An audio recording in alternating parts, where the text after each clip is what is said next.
Yeah. Hey, it's Rob. Welcome to Axel's Garage. Today it's Thanksgiving 2019, and we have a very special video that most of you aren't going to like. You know why? Because this video is for our family. It is, right? It is my dad's Thanksgiving 1991 story. And my dad was a World War II veteran, and he only told a couple of stories. And most of them were funny stories from World War II. We didn't hear any war stories. They were sort of people stories, sort of like things that we do here at Axel's Garage. All right? And in this video, it is Thanksgiving 1991. We're at our cousin Billy's house, and the whole family is there. Anna's not there because she wasn't born. Neither was Robbie. Neither was Jake or Steven. None of them were born. None of them were born. And it's my dad telling a story. My dad's, about 66, 67 years old in the video. Most of the people in the video are no longer with us. It's my dad, Aunt Joan, and Uncle Sam, right? Which are great-grandparents to Anna and Jake, right? We're getting the family tree right. Then we have Cousin Joseph, our cousin, who's not with us anymore. We have Marie and Bill, which are grandparents to Anna and Jake. Who else is not in the video anymore? Uncle Louie. Uncle Louie, right? And we're at Billy's house, Billy and Sharon's house in Belterre, here in New York. And it is Thanksgiving 1991. Now, the story is about, it's called Stinky Under the Bridge. And Stinky was a friend of my dad's that they met when they got drafted into World War II. And they were friends for about 2 years before they were shipped overseas. And the story starts out with them leaving to go to like the Japan, the Pacific Islands. I don't know exactly where they were going at that point, but they were going to the Pacific Islands. Laura was born in Guam. But this has nothing to do with Laura. Laura is in the video. Laura is Anna's mom, and she's in the video. It's 1991, so she's already graduated college. She already graduated, yeah. She graduated, and she was working on her master's, I think. Yeah. And Christy, right, is my cousin, your aunt, your cousin. And she was, I think, like a senior in high school. Robbie's godmother? Yeah, Robbie's godmother? Senior or junior. Okay, there you go. All right, and she was like in high school, 1991. It was pretty good. I'm not in the video. For some reason, I'm not in it. My other cousin, Billy, Jake's father's not in it. And Michelle, behind the camera, baby mama, she's not in it either. We don't know why. We don't know where we were. We were probably doing something, hiding that we weren't supposed to be doing, but we're nowhere to be found in the video. Billy's not. My brother's in the video. He's eating dinner, so we're assuming that he was working that day, Thanksgiving, and he got there late because it looks like they're setting the table up for dessert. But my brother's eating dinner. He was eating soup. He was eating soup, yes, because chicken soup is a family tradition in our family on Thanksgiving. We have antipasto. It's not gross. We love the soup. That's broken. Oh, what's broken? The soup. The tradition. The tradition? Yes. Okay. Well, there's a little controversy with the tradition, but we eat chicken soup on Thanksgiving after the antipasto, before the turkey. Chicken soup, not turkey soup, chicken soup. We don't know why. We don't know why. We don't know where it came from, but that's what we do. Anyway, stories about Stinky. So they're going to be leaving to go to some Pacific island, and then they will be, when the war ends, they will be coming back, and that's the story.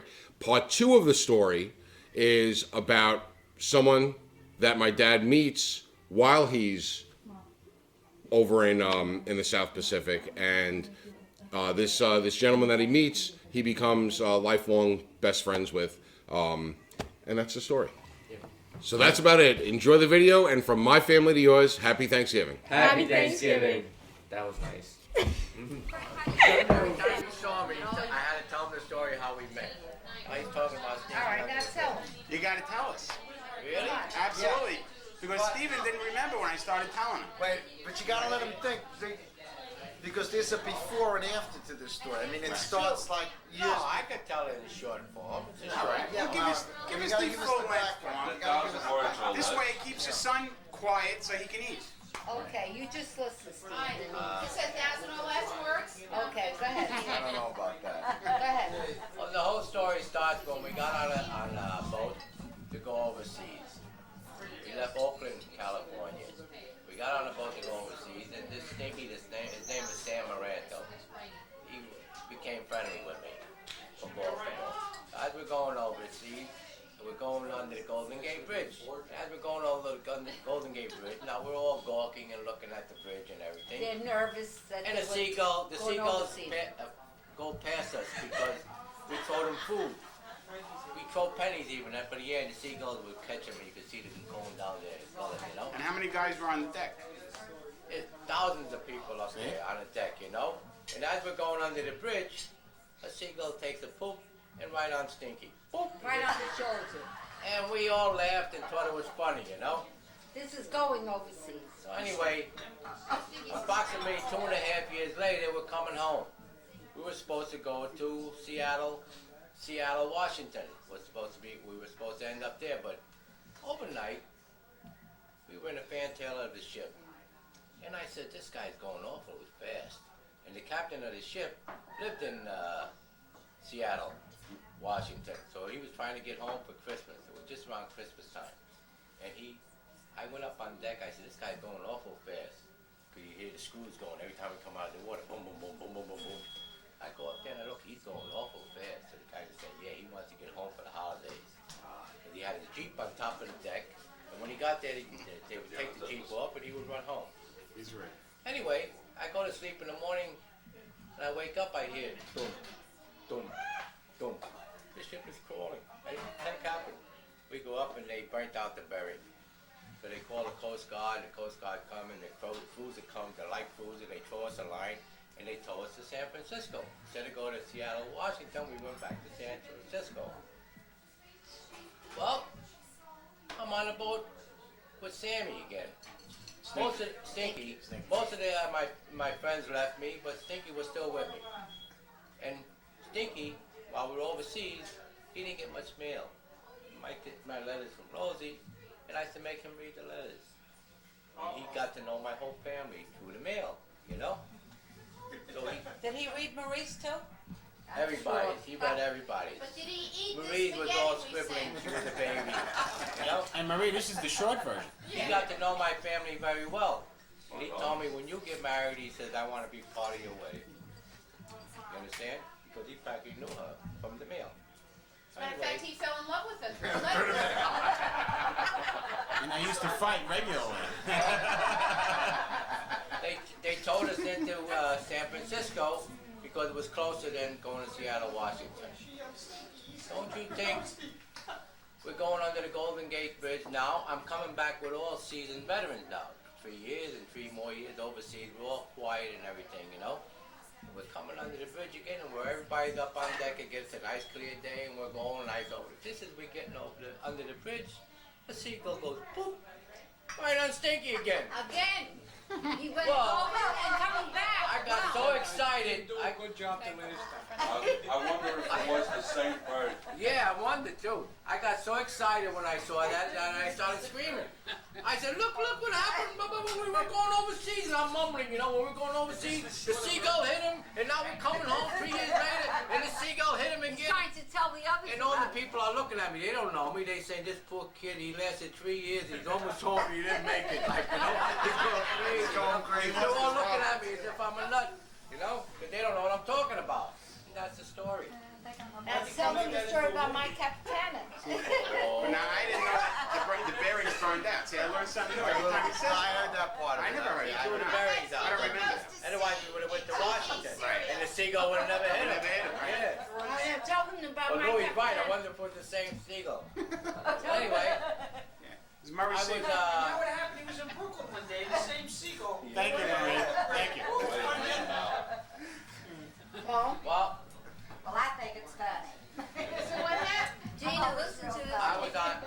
we were on Guadalcanal. I used to drive the ducks. You know, the trucks that go on land and water. And we used to unload ships. They call them amphibious trucks, right? Yeah, my truck, I had a big name on it, Rosie's Boat. Yeah. They used to call me Rosie's Boat, because Rosie's Boat. When I got the mail, they used to go, Rosie's Boat, they used to call me the mail. Anyway, we were overseas a long time. I was on Guadalcanal. And a lot of the troops used to want to ride on the truck because it was something different, you know, the duck on the land and water. But it's one day I used to work. Listen, I used to work 12 midnight to 12 in the morning, 6 midnight, 6 in the evening till 6 in the morning because it was cooler in the hours. It was very hot. I take the midnight shift. Hey, this one morning I'm pulling out of the water, and when you drive these ducks, you go at full speed.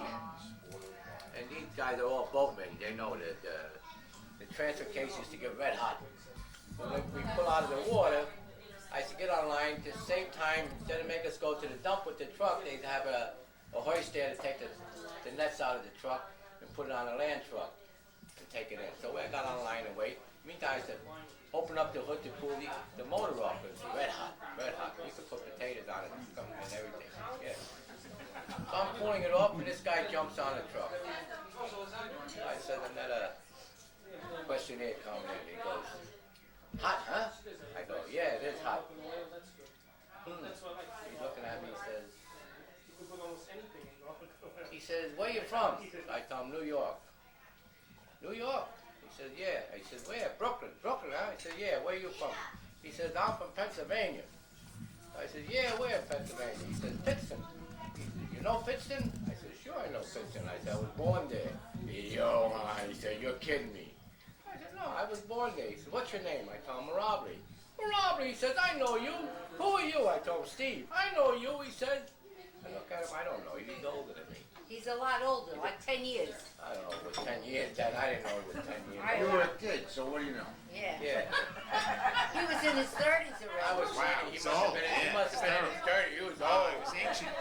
Mine Great. is every But, 10 years, it's 10 But a years. handsome guy you want to see, a handsome, real handsome guy, you know? Pearly white teeth, nice. So he tells me, sure, I know you. He mentions my mother, my father, my sisters, my brother. He mentions everybody, you know?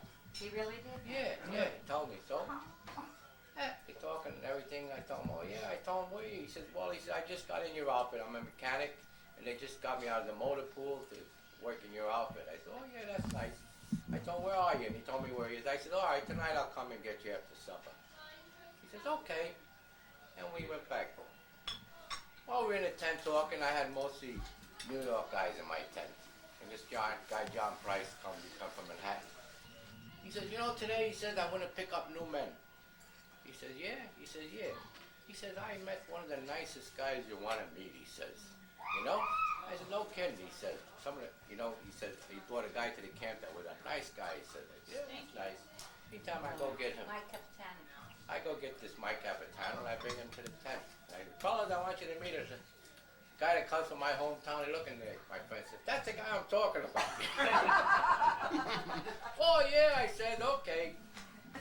We lived in a tent, and underneath we have floorboards.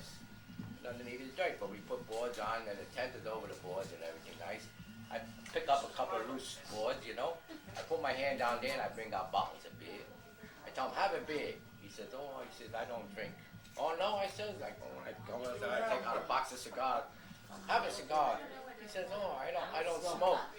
Holy jeepers, what do we got here? Everybody looking. I had all guys, you know, that did all that, you know. He don't smoke, he don't drink. I said, look at this. Anyway, we start talking. We find out that we were born in the same house. It was his aunt's house. He says, I was there. The same house they were born in. He said, we were born in the same house, same bedroom, different workbench.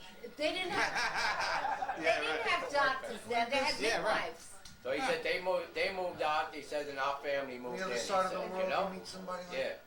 Wow, that's only 7,000 miles away from where you were born, right? So, in other words, when I got married, he was my best man, and Stinky